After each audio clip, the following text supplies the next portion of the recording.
बिस्मिल्लाहिर्रहमानिर्रहीम अस्सलाम वालेकुम। 10th क्लास की फिजिक्स है जी और इसके न्यूमेरिकल सॉल्व करेंगे और इसका चैप्टर नंबर 1 है। जबकि तरतीब से अगर हम देखें 9th क्लास में क्योंकि 9 चैप्टर थे तो उसके पॉइंट ऑफ व्यू से ये चैप्टर नंबर 10 बनता है। तो ये है जी थर्मल फिजिक्स, यानी कि हरारती फैलाव से रिलेटेड होगा। यानी किसी चीज को हीट अप करें, उसे थोड़ा गर्म करें तो उसके साइज में लंबाई के लिहाज से और उसके वॉल्यूम यानी हुजम के लिहाज से उसमें इजाफा होता है। ठीक है जी। जैसे अगर कोई चीज ऐसे है, ठीक है, एक कोई फॉर एग्जांपल कोई रॉड कुछ भी है, तो अगर हम इसको गर्म कर दें, ठीक है, किसी लाइट से या आग से, ठीक है, जैसे ये मैंने कैंडल बना दी, तो इसमें क्या होगा, इसका ये जो साइज है यानी लेंथ में भी इसमें थोड़ा सा इजाफा हो जाएगा, थोड़ा आगे बढ़ जाएगी। और इसका जो वैसे वॉल्यूम है यानी कि इस तरफ से भी फैल जाएगा, हर तरफ से कुछ ना कुछ वो फैलेगी। ठीक है। इसी तरह अगर कोई बर्तन है इस तरह का बना हुआ, सराही टाइप या वैसे कोई बर्तन है, तो अगर उसको भी हम गर्म करेंगे ना किसी चीज से, ठीक है, लैंप से या जो भी हमारे पास मुयस्सर हो, तो इसका भी क्या होगा कि हर तरफ से इसका ये फैलाव इसमें आएगा, यानी कि इसका जो साइज है वो इंक्रीज होगा, ऐसे फैलेगा। ठीक है। ये वॉल्यूम कह सकते हैं या लेंथ कह सकते हैं, जैसे रॉड में होती है। तो इससे रिलेटेड ये चैप्टर है। इसमें मुख्तलिफ जो है वो चीजें होंगी जिनके हमें हरारती फैलाव वगैरह यानी कि थर्मल एक्सपेंशन जो है मालूम करने हैं। ठीक है। और जो इस तरह इजाफा होता है ना, यानी लेंथ में इजाफा होता है, ठीक है, लंबाई में इजाफा, इसका कोएफिशिएंट है वो अल्फा से शो होता है। ठीक है। इसको कोएफिशिएंट ऑफ लीनियर एक्सपेंशन कहते हैं, यानी तूली हरारती फैलाव, यानी कोएफिशिएंट ऑफ लीनियर एक्सपेंशन। ठीक है जी। एक्सपेंशन और उर्दू में से कहेंगे तूली हरारती फैलाव। ठीक है। तूली हरारती फैलाव, अल्फा से इसको जाहिर करेंगे, यानी इसका सिंबल जो है वो अल्फा है। ओके जी। और इस तरह का जो फैलाव होता है जो कि साइज में ऐसे इंक्रीज करता है, ठीक है, हर सीमत में ऐसे बढ़ रहा है, इसका वॉल्यूम असल में बनता है हुजम, उसको हम कहते हैं जी coefficient of volume expansion. Expansion, ठीक है, और बीटा से शो करते हैं। ओके हो गया। और उर्दू में से कहते हैं जी क्योंकि वॉल्यूम हुजम होता है ना, हुजम में हरारती फैलाव। ठीक है जी। हुजम में हरारती फैलाव। तो इस तरह के ये दो कोएफिशिएंट इस्तेमाल होते हैं। बाकी इनमें जो टेम्परेचर में चेंजिंग आएगी, यानी पहले टेम्परेचर कुछ और होगा, बाद में बढ़ाया जाएगा या कम किया जाएगा। और इस तरह जो पहले लेंथ थी और बाद में कुछ और होगी, या पहले जो वॉल्यूम था बाद में कुछ और होगा, तो इस तरह कुछ इसका डाटा बनेगा। तो चलिए हम अब एक न्यूमेरिकल की तरफ चलते हैं। तो मैं इसको अरेज कर देता हूं जी। तो न्यूमेरिकल के अंदर हमें क्या कहा गया है जी, a metal rod of length 1 metre expands by 0.02 metre, यानी एक मेटल रॉड है धात का बना हुआ, इसकी लेंथ जो है वो 1 मीटर है। अब उसको एक्सपेंड किया गया है कितना, यानी यहां तक ये 1 मीटर थी, तो ये वाला जो हिस्सा है इसको समझ लें 0.02 मीटर। ठीक है। इसमें इतनी एक्सपेंशन हो गई है। ओके। तो इसकी जो इनिशियल लेंथ है, ठीक है, आप यहां पे लिख सकते हैं इनिशियल लेंथ ऑफ रॉड, या फिर हम लिखेंगे जी एल। ठीक है, बड़ा एल आप लिख लेंगे, वो है जी 1 मीटर। ओके। और इसमें जो चेंजिंग हो रही है, यानी 1 मीटर तो था ना, गर्म करने से इतना इसमें इजाफा हुआ है, ये इसमें चेंज आएगा ना, तो उसका कहेंगे डेल्टा एल। ठीक है। यानी डेल्टा का मतलब है उसमें जो चेंजिंग आएगी डेल्टा एल, यानी लेंथ में जितनी तब्दीली है वो है 0.02 मीटर। ठीक है जी। यानी लंबाई, असल उसकी लंबाई, और ये जो उसमें तब्दीली हुई। उसके बाद टेम्परेचर पहले कितना था, ओरिजिनल टेम्परेचर जो पहले था इस रॉड पर, वो था ये 20 डिग्री सेल्सियस। ये लिखा हुआ है ना आगे, when heated from 20 to 120 degree centigrade, यानी कि 20 से हमने उसको गर्म करके 120 डिग्री सेल्सियस तक गर्म किया है। तो उसका जो ओरिजिनल टेम्परेचर है उसको हम टी कहेंगे। ठीक है जी। या आप कह देते हैं इनिशियल टेम्परेचर, लिख सकते हैं स्टेटमेंट की शक्ल में, या उर्दू में इब्तदाई दर्जा हरारत, ठीक है, वो भी लिख सकते हैं। तो वो है जी 20 डिग्री सेल्सियस। अब क्योंकि हम जो है न्यूमेरिकल में केल्विन को यूज करते हैं, तो जस्ट इसी के अंदर हम 273 को ऐड कर देंगे, तो हमारा डाटा जो है वो केल्विन में चला जाएगा, यानी ये बन जाएगा जी 293। ओके जी। 20 इसमें ऐड कर लेंगे, अब ये केल्विन हो जाएगा। और जितना टेम्परेचर हमने दिया, यानी कहां तक गर्म किया, 20 पहले था, 120 यानी 120 यानी 120 डिग्री सेल्सियस तक इसको हमने गर्म किया। तो ये T1 कर लेते हैं, इसे T2 कहेंगे। दूसरा जो टेम्परेचर है वो है जी 120 डिग्री सेल्सियस, और इसको भी 273 इसमें ऐड करें तो ये हमारे पास केल्विन में आ जाएगा 3 93 केल्विन। ओके जी। तो इसमें क्योंकि जो फार्मूले में हमारे पास चलना है टेम्परेचर वो डेल्टा टी होता है, यानी इन दोनों का जो डिफरेंस है T1 और T2 का, तो डेल्टा टी इसमें लिखेंगे T2 माइनस T1। तो T2 हमारे पास क्या है जी 393 केल्विन माइनस 293 केल्विन। तो डेल्टा टी जो है ये हमारे पास आ रहा है, सॉरी ये बड़ा टी लगाना था, ये हमारे पास आ रहा है 100 केल्विन। ठीक है जी। तो नेक्स्ट देखते हैं हमने फाइंड क्या करना है। तो कह रहे हैं जी calculate its coefficient of linear expansion, यानी तूली हरारती फैलाव का जो कोएफिशिएंट है अल्फा जिसे कहते हैं उसको हमने फाइंड करना है। तो हम यहाँ पे लिख लेंगे जी कोएफिशिएंट ऑफ लीनियर एक्सपेंशन। ठीक है, तो उसको अल्फा से शो करते हैं, उर्दू वाले बच्चे यानी कि तूली हरारती फैलाव से कहेंगे। तो अल्फा को हमने फाइंड करना है। ओके हो गया जी। तो इसके लिए हमारे पास फार्मूला क्या होगा जी, फार्मूला की चलिए हेडिंग बना सकते हैं आप। फार्मूला वो है जी हमारे पास delta L is equal to alpha L delta T. ठीक है जी। तो क्योंकि हमें अल्फा को फाइंड करना है तो ये एल डेल्टा टी इस तरफ आगे डिवाइड हो जाएगा, यानी अल्फा अगर हम एक साइड पे कर लें तो ये एल डेल्टा टी को इस तरफ डिवाइड करें तो ये डेल्टा एल ऊपर divide by L delta T. Okay, अब इसके अंदर हम इन वैल्यूज को पुट कर लेते हैं क्योंकि हमारे पास डेल्टा एल भी है, ठीक है, ये है, और एल वैसे भी है और डेल्टा टी भी हमने निकाल लिया है 100 के। तो अल्फा हमारे पास आ जाएगा। जस्ट इसमें वैल्यूज को पुट करते हैं। डेल्टा एल क्या है जी 0.02 मीटर और नीचे एल है ओरिजिनल जो इसकी लेंथ थी, ठीक है, यानी असल लंबाई वो है 1 मीटर और मल्टीप्लाई में क्या है जी, यानी साथ ही डेल्टा टी मल्टीप्लाई हो रहा है ना, वो है जी 100 केल्विन। ठीक है जी। तो इनको कैलकुलेट करें, 100 को 1 से मल्टीप्लाई करेंगे तो 100 ही रहेगा। 0.02 पर 100 को डिवाइड कर देते हैं, तो ये डिवाइड करने से हमारे पास आ रहा है 0.0002 केल्विन। ठीक है जी। तो ये मीटर आप मीटर से कैंसिल कर सकते हैं और केल्विन जो है क्योंकि डिवाइड में आ रहा है तो उसे पर केल्विन कहेंगे, यानी -1 कर देंगे। ओके जी। तो मजीद ये है, यानी ये हमारा अल्फा आ रहा था, कोएफिशिएंट ऑफ लीनियर एक्सपेंशन यानी तूली हरारती फैलाव का कोएफिशिएंट। तो इसको अगर साइंटिफिक नोटेशन में हम लिखें तो हम लिखेंगे जी ये इशारिया जो है वो 2 के बाद में आ जाएगा, यानी 2.0 कर सकते हैं, और 10 रेज टू यानी यहां से पॉइंट जा रहा है ना इधर 1 2 3 और 4, क्योंकि लेफ्ट साइड से जा रहा है तो -4 इसकी पावर कर लें और साथ में पर केल्विन। तो ये इसका आंसर ये भी लिख सकते हैं, ये भी लिख सकते हैं। ओके हो गया जी। नेक्स्ट हमारे पास न्यूमेरिकल नंबर 10.2 यानी कि दूसरा न्यूमेरिकल है। इसमें कहते हैं a container hold 1 litre of water eight 20 degree Celsius, यानी एक बर्तन है उसमें 1 लीटर पानी, यानी यूं समझ लें जैसे यहां तक निशान जो है ये 1 लीटर का है, इतना उसमें पानी है। What will be its volume at 80 degree Celsius, यानी अगर 20 से पहले अगर इसका टेम्परेचर 20 है, यानी अगर T1 इसका 20 है, ठीक है, तो T2 जो है वो कहते हैं इसको हमने 80 डिग्री सेल्सियस तक गर्म कर दिया। तो बताएं इसके वॉल्यूम में कितना इंक्रीज हुआ है, यानी कि कितना इसका वॉल्यूम बढ़ेगा, यानी ऊपर हो जाएगा कितना। ठीक है। नेक्स्ट कह रहे हैं assuming water's coefficient of volume expansion is 2.1 10 raise to -4 पर डिग्री सेल्सियस, यानी जो कोएफिशिएंट ऑफ वॉल्यूम एक्सपेंशन है, यानी हुजम का हरारती फैलाव का जो कोएफिशिएंट है जिसको बीटा से शो करते हैं, वो उन्होंने दिया हुआ है और वो है जी 2.1 10 रेज टू -4 पर डिग्री सेल्सियस। तो इसका मतलब है हमें टेम्परेचर को केल्विन में करने की जरूरत इसमें नहीं है, तो वो डिग्री सेल्सियस में ही रहने देंगे। तो चलिए इसका डाटा बनाते हैं। गिवन डाटा हमें क्या दिया हुआ है जी, गिवन डाटा इसमें देखें तो हमें वॉल्यूम दिया हुआ है जी 1 लीटर, ठीक है, पानी का जो वॉल्यूम है ना जो पहले ऑलरेडी है, ठीक है, वो है 1 लीटर। तो वॉल्यूम हम इसका लिख सकते हैं V0 भी कर सकते हैं क्योंकि ये इनिशियल वॉल्यूम है, ठीक है, इब्तदाई वॉल्यूम यानी पहला जो असल वॉल्यूम था। तो चले V0 लिखते हैं, ये है जी 1 लीटर,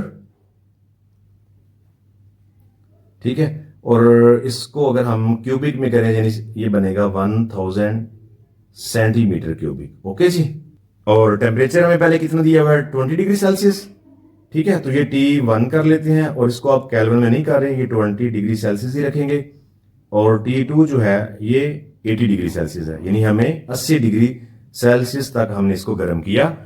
तो जो कोएफिशिएंट ऑफ वॉल्यूम एक्सपेंशन दिया हुआ है, ठीक है, यानी हजम का हरारती फैलाव, वो है जी बीटा, और कितना है 2.1 10 रेज टू -4 पर डिग्री सेल्सियस, ठीक है जी, पर डिग्री सेल्सियस। ओके।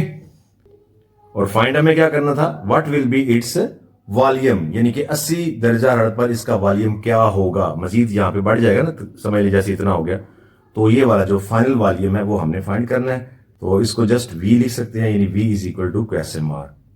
अब नेक्स्ट हम इसका फार्मूला लिखते हैं। चलिए उसकी हेडिंग बना लेते हैं फार्मूला की। तो फार्मूला हमारे पास है जी delta V is equal to beta V naught delta T. ठीक है जी। तो हमें क्योंकि फाइनल वॉल्यूम मालूम करना है, तो इससे हमें चेंज का पता चल जाएगा। यानी ये पहले इतना वॉल्यूम था ना कंटेनर का, तो इसमें और इसमें ये जो चेंज है ये फाइंड करके ओरिजिनल में ऐड कर लेंगे तो ओवरऑल वॉल्यूम सारा निकल आएगा। ठीक है, फाइनल वॉल्यूम। तो इससे चेंज हमें पता चलेगा, बाद में हम इसको पहले वाली वॉल्यूम में ऐड कर लेंगे। तो चलिए इसमें वैल्यूज को पुट करते हैं। डेल्टा वी तो हमने फाइंड करना है, बीटा हमारे पास है 2.1 10⁻⁻⁴। वी नॉट हमारे पास क्या है जी 1000 सेंटीमीटर क्यूबिक। ठीक है जी, यहाँ पे 1000 लगा लें, चलो मैं यूनिट नहीं लिख रहा अभी। और डेल्टा टी हमारे पास क्या है जी, वो यहाँ पे हमने करना था, यानी T2 में से T1 को माइनस करें, यानी 80 में से 20 को माइनस करें तो हमारे पास 60 डिग्री सेल्सियस आता है। यहाँ पे हमें वैसे डेल्टा टी करना था, भूल गए हम डेल्टा टी। ठीक है, T2 माइनस T1 तो ये आ जाएगा, तो आप यहाँ पे डाटा में लिख लीजिएगा। तो वो हमारे पास आ रहा है जी 60 डिग्री सेल्सियस, तो मल्टीप्लाई करें 60 से। ठीक है जी। तो अब हम इन तीनों वैल्यूज को मल्टीप्लाई करेंगे, यानी इसको और 1000 को और 60 को। ठीक है, तो इससे हमारे पास क्या आएगा जी, डेल्टा वी आ जाएगा, और इन तीनों को मल्टीप्लाई करने से क्या आ रहा है 12.6 सेंटीमीटर क्यूबिक। ओके जी। तो अब ये जो चेंज है ये यहां से यहां तक, यानी ये ऊपर इजाफा होगा, वो है हमें इसका फाइनल जो वॉल्यूम है, यानी ओवरऑल वॉल्यूम मालूम करना है। तो उसके लिए हम क्या करेंगे, v is equal to V not plus delta V. ठीक है जी। तो वी नॉट हमारे पास है जी 1 लीटर या 1000 centimetre cubic, plus delta we है 12.6 सेंटीमीटर क्यूबिक। तो इन दोनों को ऐड कर लें तो ये बनेगा 1012.6 सेंटीमीटर क्यूबिक। तो ये ओरिजिनल वॉल्यूम जो फाइनल होगा वो बनेगा एक्सपेंड होने के बाद। न्यूमेरिकल नंबर 3 है जी, और इसमें कहते हैं a steel rod initially measure 2 metre at 20 degree Celsius. ठीक है जी, यानी 20 डिग्री जो टेम्परेचर है इस पर एक रॉड जो है, जैसे मैंने ये डायग्राम में बनाया, इसकी जो इनिशियल मेजरमेंट है, यानी इब्तदाई जो इसकी लंबाई है ओरिजिनल जो अभी है, ठीक है, वो है 2 मीटर। तो हम यहाँ पे इनिशियल लेंथ लिख सकते हैं, या हम इसको L से जो है वो जाहिर कर सकते हैं। ठीक है, L is equal to 2 metre, और टेम्परेचर कितना हमें बताया गया जी 20 डिग्री सेल्सियस। तो ये T1 हुआ, क्योंकि अभी इसको हीट देनी है ना। ठीक है, T1 is equal to 20 degree Celsius. ठीक हो गया। If it's coefficient of linear expansion is, यानी जो लीनियर एक्सपेंशन का कोएफिशिएंट है तूली हरारती फैलाव, ठीक है, इसको अल्फा से शो करते हैं। अल्फा इज इक्वल टू वो है जी 1.2 10⁻⁻5 पर डिग्री सेल्सियस। ठीक है, तो डिग्री सेल्सियस में है, लिहाजा टेम्परेचर को हम केल्विन में नहीं कर रहे, डिग्री में ही रख रहे हैं, डिग्री सेल्सियस में ही। ओके, तो ये रॉड है, इसकी पहले लंबाई जो है वो 2 मीटर है। इसको यहां से गर्म करेंगे, पहले इसका जो टेम्परेचर है वो 20 है, मजीद इसको हीट देंगे। What will be its length, इसकी लंबाई क्या होगी एट 100 डिग्री सेल्सियस, यानी इसको गर्म कर करके ना 100 डिग्री सेल्सियस तक बढ़ा दें, तो उस वक्त इसकी जो लेंथ है वो क्या होगी, क्योंकि हमें पता है टेम्परेचर देने से इसकी लंबाई बढ़ेगी। ठीक है, तो वो कितनी लंबाई हो जाएगी वो हमें फाइंड करनी है। तो उसको हम कहेंगे जी फाइनल लेंथ। लेकिन अभी हम जो टेम्परेचर है T2 इसकी बात करते हैं, क्योंकि T1 20 था, तो T2 है जी हमारे पास 100 डिग्री सेल्सियस। तो डेल्टा टी की अगर हम बात करें, क्योंकि T1 और T2 दोनों आ चुके हैं, तो डेल्टा टी हमारे पास T2 में से T1 को माइनस करना है, यानी 100 degree Celsius minus 20 degree Celsius, तो ये आ जाएगा 80 डिग्री सेल्सियस। ठीक है जी, डेल्टा टी आ गया हमारे पास, क्योंकि हमने फाइनल लेंथ इसकी फाइंड करनी है। ठीक है, तो उसको भी L से ही शो करेंगे। आप यहाँ पे लिख भी सकते हैं फाइनल लेंथ, तो L is equal to question mark. यहां पे हम इसका लिखते हैं जी फार्मूला। ठीक है, फार्मूला की हेडिंग होगी, तो इसमें हमारे पास फार्मूला जो आएगा वो है delta L is equal to alpha L not delta T। ठीक है जी, तो ये जो इसकी इनिशियल लेंथ थी ना एल नॉट, उसको कहते हैं, ठीक है। चलिए मैंने पहले एल लिखा हो तो एल नॉट कर देता हूँ। ये इसकी इनिशियल यानी कि इब्तदाई जो उसकी लंबाई है, जो उसकी ओरिजिनल उसका साइज है, ठीक है, हीट करने से पहले। तो इस फार्मूला से हमें डेल्टा एल मालूम हो जाएगा, यानी उसकी लंबाई में कितनी सी तब्दीली आएगी, थोड़ी सी जो भी, उसको हम इसकी ओरिजिनल लंबाई में ऐड करके फाइनल लेंथ जो है इसकी फाइंड कर लेंगे। तो delta L as it, alpha हमारे पास है जी, ये लिखी हुई है वैल्यू 1.2 10⁻⁻⁵, ठीक है। और एल नॉट जो है इसकी बेसिक जो यानी पहली जो लंबाई थी वो 2 मीटर है, तो जस्ट 2 मैं लिख रहा हूँ, यूनिट्स नहीं लिख रहा। डेल्टा टी जो है वो कितना आया जी 80। तो इन तीनों को मल्टीप्लाई करने से हमारे पास डेल्टा एल आ जाएगा, यानी जो उसमें तब्दीली आएगी। तो मल्टीप्लाई करने के बाद ये हमारे पास आ रहा है जी 0.00192 मीटर, ठीक है जी। तो इतना जो है इस रॉड में इजाफा होगा। चले यही अगर शो करे तो ये जो थोड़ा सा इजाफा है वो इसमें होगा। तो हमें क्योंकि फाइनल लेंथ इसकी मालूम करनी है ना, फाइनल लेंथ, ठीक है। तो उसके लिए क्या है, जो ओरिजिनल लेंथ थी 2 मीटर, उसमें इसको ऐड कर लें 0.00192 मीटर को, तो ये हमारे पास इसकी फाइनल लेंथ आ जाएगी, जो कि बनती है 2.00192। तो मजीद थोड़ा राउंड करके आप ये भी लिख सकते हैं 2.00, ये 1 आगे 9 है तो 1 को 2 कर ले मीटर, ठीक है जी। तो ये इसका आंसर आएगा। नेक्स्ट हमारे पास क्वेश्चन नंबर 4 है जी। इसमें कहते हैं A steel bridge expand by 5 centimeter on a hot summer day, यानी गर्मी के किसी दिन जो है वो जो ब्रिज है स्टील का बना हुआ, उसमें जो एक्सपेंशन होती है यानी जो इजाफा होता है गर्मी की वजह से, वो है 5 सेंटीमीटर, ठीक है जी। If the bridge originally span 100 metre, यानी अगर उसका असल साइज जो है वो 100 मीटर है, what is the temperature change, तो उसमें जो है जो दर्जा हरारत है वो कितना तब्दील हुआ है, कितनी उसमें चेंजिंग आई है, ठीक है, टेम्परेचर में। तो इस दफा हमने टेम्परेचर को फाइंड करना है। तो चले गिवन डाटा में हम देखते हैं जी, हमें जो इसमें एक्सपेंशन हुई है यानी जो उसमें इजाफा हुआ है वो है 5 सेंटीमीटर। तो हम इसको लिखेंगे डेल्टा एल, क्योंकि लेंथ में चेंजिंग आई है। तो वो कितना है जी 5 cm, जबकि हम मीटर में चल रहे हैं, ये आगे मीटर है तो इसको 100 पे डिवाइड करके हमारे पास ये आ जाएगा 0.05 मीटर, जबकि उसकी जो ओरिजिनल लेंथ है, ठीक है, ये लिखा हुआ है 100 मीटर। तो हम L लिख लेंगे या L नॉट भी लिख सकते हैं, ठीक है, क्योंकि ओरिजिनल लेंथ है। तो ये हमारे पास 100 मीटर है, ओके जी, 100 मीटर। तो नेक्स्ट हम कोएफिशिएंट ऑफ लीनियर एक्सपेंशन लिखेंगे, ठीक है, जो आपको वैसे भी याद होना चाहिए जुबानी भी। अल्फा से हम शो करते हैं, ठीक है, यानी तूली हरारती फैलाव उर्दू में कहते हैं। तो ये आता है जी 1.2 10⁻⁻⁵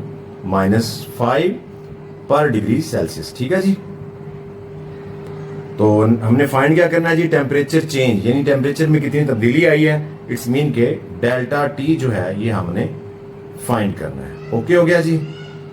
फार्मूला जो है वो हमारे पास इसका क्या आएगा, delta L is equal to alpha L delta T. Okay जी। तो क्योंकि डेल्टा टी हमने फाइंड करना है और ये अल्फा और एल जो है इस तरफ डिवाइड हो जाएगा, यानी ये हमारे पास बन जाएगा delta L divide by alpha और एल, यानी दोनों ये मल्टीप्लाई है ना डेल्टा टी के साथ, इधर आगे डिवाइड कर दें तो सिर्फ डेल्टा टी हो जाएगा। अगर इसको हम थोड़ा अरेंज करें तो डेल्टा टी इस तरफ लिख लें, is equal to delta L by alpha and L. तो डेल्टा एल क्या है जी, वो हमें दी हुई है 0.05 मीटर, यानी जो तब्दीली इसमें आई है 0.05 मीटर दिया हुआ है डेल्टा एल, डिवाइड अल्फा हमारे पास 1.2 10⁻⁻⁵, ठीक है, पर डिग्री सेल्सियस, और साथ में एल जो उसकी ओरिजिनल लंबाई है वो है 100 मीटर मल्टीप्लाई बाय 100, ओके, साथ में मीटर आ जाएगा। ओके जी। अब इसको कैलकुलेट करते हैं जी, हमारे पास तो डेल्टा टी आ जाएगा, यही हमने फाइंड करना है। तो पहले हम इन दोनों को आपस में नीचे मल्टीप्लाई करते हैं, तो ये हमारे पास ऊपर तो वही रहेगा ना 0.05 मीटर, नीचे इनको मल्टीप्लाई करके लिख लेते हैं।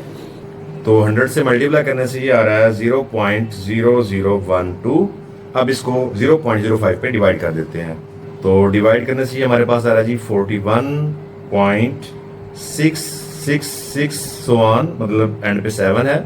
तो हम इसको डायरेक्ट ही लिख सकते हैं जैसे 41.67, ठीक हो गया जी, क्योंकि डिग्री सेल्सियस में है तो लिहाजा डिग्री सेल्सियस आ जाएगा।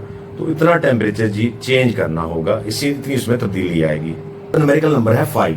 इसमें क्या कहते हैं जी, how much heat is required to raise the temperature of a 2 kg iron bar from 20 to 100 degree Celsius. यानी 2 किलो का अगर हमारे पास आयरन का बार या रॉड या सलाख हो तो उसका टेम्परेचर 20 से अगर 100 डिग्री सेल्सियस किया जाए तो उसमें कितनी हरारत यूज होती है। ठीक है, ठीक हो गया जी। Given that the specific heat capacity of iron is 450 joule पर किलोग्राम पर केल्विन, जबकि हमें जो हरारत मखसूसा की गुंजाइश जो है वो दी हुई है 450 जूल पर किलोग्राम पर केल्विन। ठीक है, यानी स्पेसिफिक हीट कैपेसिटी जो है ये कांस्टेंट होती है। तो चले गिवन डाटा में लिखते हैं जी। गिवन हमारे पास क्या है, एक तो हमने हरारत को फाइंड करना है, इसको एंड पे लिखेंगे। उसके अलावा हमारे पास मैस दिया हुआ है, m is equal to 2 kilogram. Next हमारे पास टेम्परेचर है, T1 कहते हैं इसे, जो कि 20 डिग्री सेल्सियस। तो क्योंकि देखिए ना हीट कैपेसिटी में जो हमारे पास आ रही है ना हीट कैपेसिटी स्पेसिफिक, इसमें केल्विन पर केल्विन आया हुआ है, तो केल्विन इस्तेमाल हो रहा है, तो उसको केल्विन में कन्वर्ट करें तो प्लस करें 273। ठीक है, अब ये हमारे पास जो आंसर आएगा 293, ये केल्विन में आ जाएगा। ठीक हो गया टेम्परेचर। तो T2 जो है वो हमारे पास 100 है डिग्री सेल्सियस में, इसमें भी 273 को ऐड करते हैं तो ये हमारे पास आ जाएगा जी 373 केल्विन। ओके, नेक्स्ट हमने क्योंकि T1 और T2 है तो हम डेल्टा T फाइंड करेंगे ना इसमें डिफरेंस। तो स्टूडेंट अगर आप डायरेक्ट 100 से 20 निकाल के 80 आएगा, उसको केल्विन में डायरेक्ट लिखे तो भी ठीक है, अदरवाइज ये 373 यानी प्रॉपर अगर हम इसके मुताबिक चलें तो 293 केल्विन, इसको माइनस करें तो ये हमारे पास 80 केल्विन आ जाएगा। ओके हो गया। और लास्ट में हमारे पास ये जो स्पेसिफिक हीट कैपेसिटी है आयरन की, ठीक है, आयरन की हरारत मखसूसा की गुंजाइश, वो हमने ये लिखनी है। तो इसका जो सैम्बल है वो C होता है, थोड़ा ऊपर कर लेते हैं इसको। तो C is equal to 450 joule पर किलोग्राम पर केल्विन। ओके जी, तो हमने फाइंड क्या करना था, ठीक है, how much heat is required, यानी कितनी हरारत दरकार है 20 से 100 डिग्री सेल्सियस गर्म करने पर 2 किलो के किसी आयरन के रॉड को। तो वो हरारत को हम सैंपल Q से शो करते हैं, ये हमने फाइंड करना है, यानी उसमें हीट जो है। ओके, तो फार्मूला की हेडिंग बनाते हैं यहां पर, और फार्मूला हमारे पास आ रहा है Q is equal to MC delta T। तो देखिए मैस भी हमारे पास है, C जो इसका कांस्टेंट था, ठीक है, हीट कैपेसिटी का स्पेसिफिक हीट कैपेसिटी, और डेल्टा T भी हमारे पास है। तो जस्ट इसमें वैल्यूज को पुट करते हैं। मैस हमारे पास है जी 2 किलोग्राम, और जो हीट कैपेसिटी है स्पेसिफिक वो हमारे पास आ रही है मल्टीप्लाई 450 जूल पर किलोग्राम पर केल्विन, और टेम्परेचर यानी डेल्टा T जो है, जो डिफरेंस आया था वो हमारे पास आ रहा है जी 80 केल्विन, मल्टीप्लाई 80 केल्विन।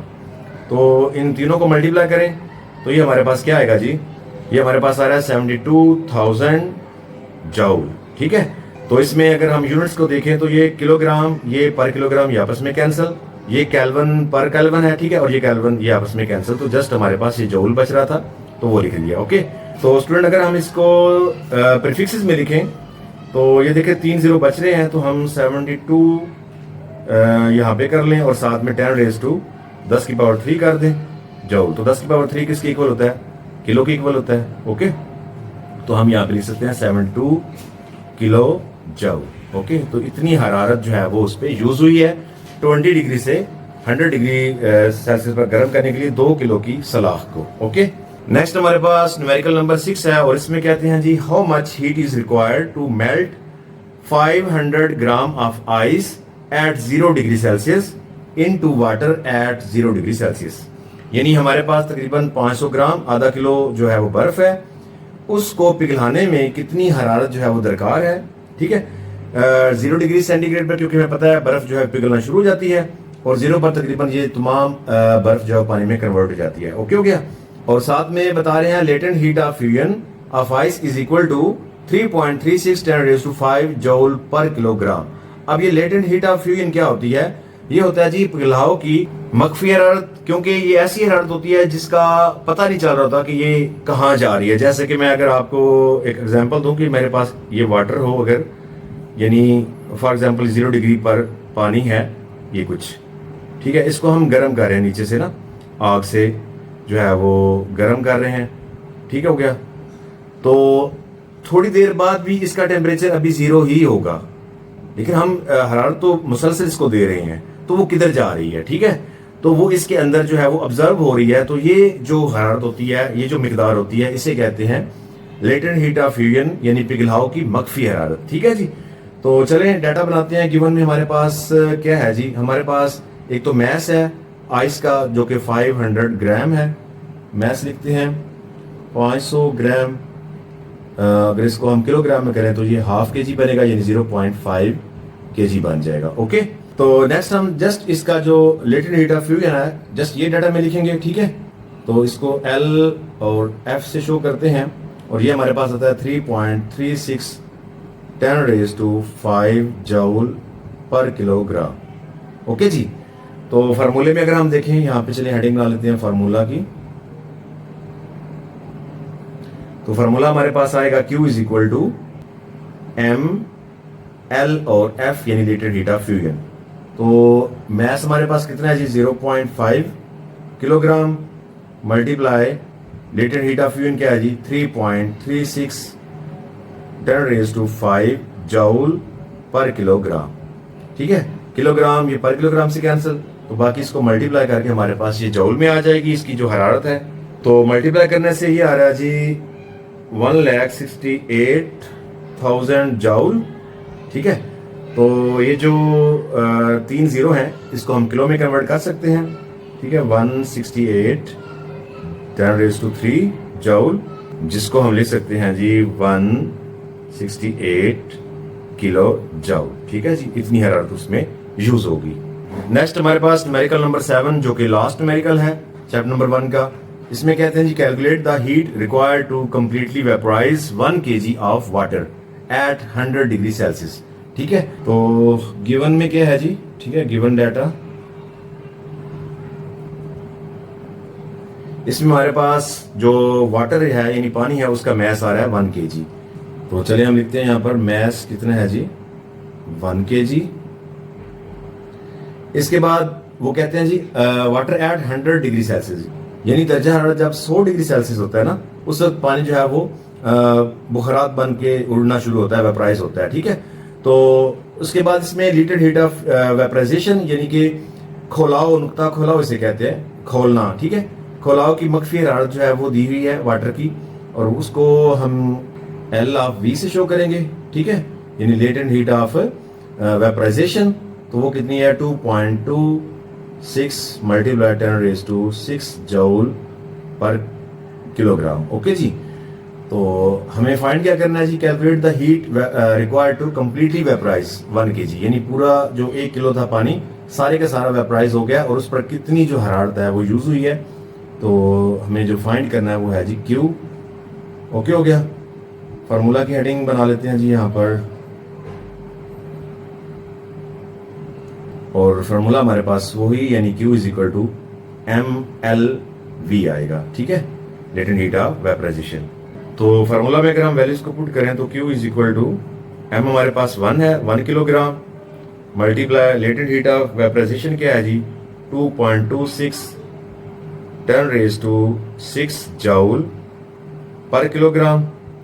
तो किलोग्राम किलो पर किलोग्राम से कैंसिल, बाकी ये 2.26 10⁶ को 1 से मल्टीप्लाई कर भी दें तो इसमें कोई चेंजिंग नहीं आएगी, यही आ जाएगा, यानी 2.26 10⁶ जूल, ठीक हो गया। अब 6 जो है हमें पता है, यानी ये मेगा के इक्वल होता है, यानी 10⁶ जो है ये किसके इक्वल होता है जी, मेगा के प्रीफिक्स के अंदर। तो हम यहाँ पे लिख सकते हैं 2.26 मेगा जूल। ओके जी। तो इस तरीके से ये जो न्यूमेरिकल है वो कंप्लीट सॉल्व हो गए।